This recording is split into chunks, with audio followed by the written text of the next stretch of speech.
Salut, je m'appelle Paulo Salvador et ça fait plus de 29 ans que je suis arrivé dans ce pays. Je suis parti de mon pays natal, le Portugal, à la demande de mon père qui est venu me chercher à l'école. Il m'a dit dans une semaine tu pars avec moi. Je dis, wow, quelle aventure! Je ne savais pas du tout où je m'en allais, je ne savais pas du tout qui j'allais rencontrer, je ne connaissais pas la langue. Et je suis arrivé ici dans un petit village qui s'appelle Oron-la-Ville. J'ai commencé à faire des travaux, que ce soit de la peinture, que ce soit du dessin à main levée, parce qu'il y avait trop longtemps que j'étais bloqué, que je voulais le faire et je ne osais pas. Je me rappelle quand j'étais enfant, j'avais déjà des tendances un peu artistiques qui étaient bloquées soit par la société, soit par les parents qui me disaient que non, ça c'est pas un beau métier, c'est un truc, c'est les gonzesses qui font ça et ça. Ça m'a bloqué depuis tout petit. J'ai différents styles, si on peut appeler ça comme ça, mais je fais surtout dans l'abstrait et surtout essayer de traduire ce qui se passe en moi sous le moment présent.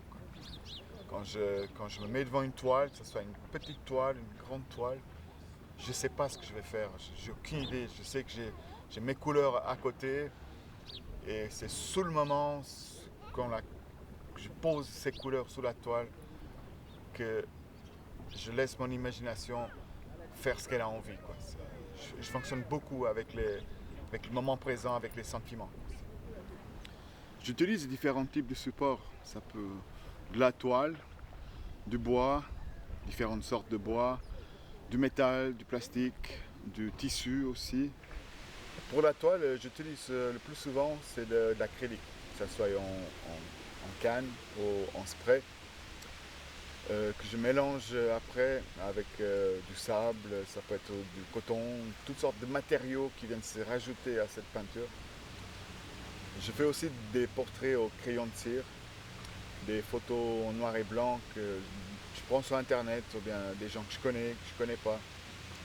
Et je mets des traits, je mets des couleurs, j'accentue le mouvement de ces couleurs pour leur donner un peu de vie.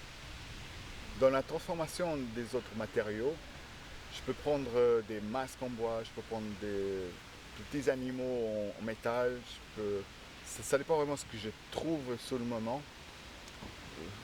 Et je les combine, je les agglomère pour donner une autre forme, pour donner une autre texture, un autre sens à l'objet que j'ai trouvé.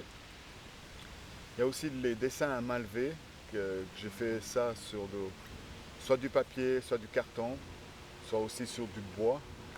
Et là, c'est vraiment, je suis connecté avec le moment présent et je peux utiliser toutes sortes que ce soit des feutres, des stylos, des stylobilles, des crayons de couleur. Et c'est sur le moment présent qui va me dire qu'est-ce que je dois dessiner là-dessus. Ça me fait sortir mes tripes, ça me fait être en contact avec moi-même sur le moment présent. Pour la pyrogravure, j'utilise principalement du bois dérivé de toutes sortes, que ce soit du bois massif, de l'aggloméré, du bois léger. Je dessine ce qui me passe sur le moment.